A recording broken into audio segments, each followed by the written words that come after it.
Kapag tinatanong ako kung ano ang exercise na para sa pasyente ko, ibinabalik ko sa kanila ang tanong, ano ba ang kaya at gusto mong gawin? Bakit? Eto, halika kayo, paliwanag ko. Napakahalaga ng ehersisyo sa buhay ng tao. Bukod sa nakatutulong ito sa pagpapanatiling maayos ng ating mga timbang, ang ehersisyo ay naglalayo sa atin sa mga sakit tulad ng heart disease, hypertension, diabetes, obesity, stroke at iba pa.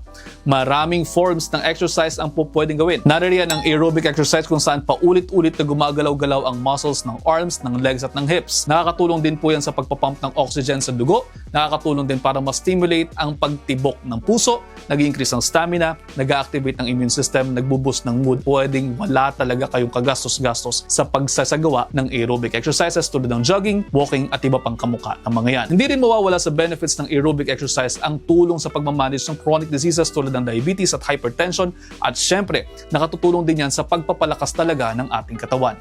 Speaking of lakas din, maganda na nakakapag-incorporate din po tayo ng strength training.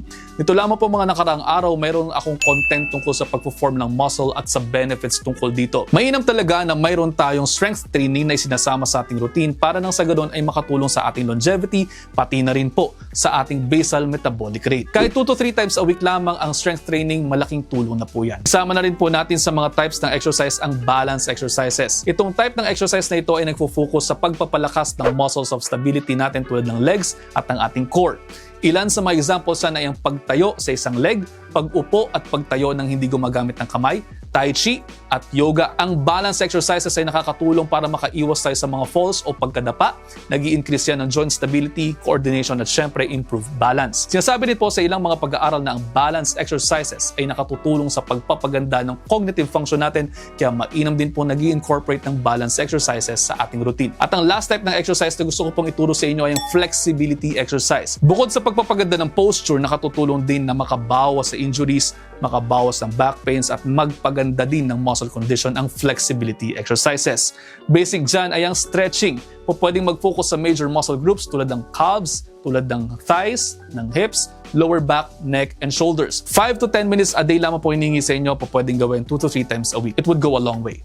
Pero sa katotohanan lamang naman, kahit na anong sabihin ko dito sa inyong exercise, kayo pa rin po ang tatanungin ko. Ulit, anong exercise ba sa tingin ninyo ang kaya at willing ninyong gawin? Hindi kasi po pwedeng ako lamang ang masusunod. Dapat kayo rin mismo gusto po ninyong gagawin ninyo para hindi kayo tamarin. Kasi sa totoo lang naman talaga, ang best exercise for you is the exercise that you will do. Sabi nga natin, best na mayroong shared decision-making between the healthcare provider at sa mga pasyente o sa mga kliyente.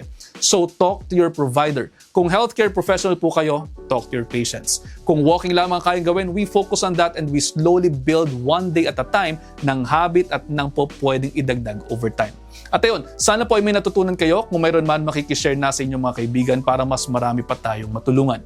At paano? Yun lang for now. I-digest nyo muna dahil ang gusto ko ay healthy kayong lahat. See you ulit next episode. Ingat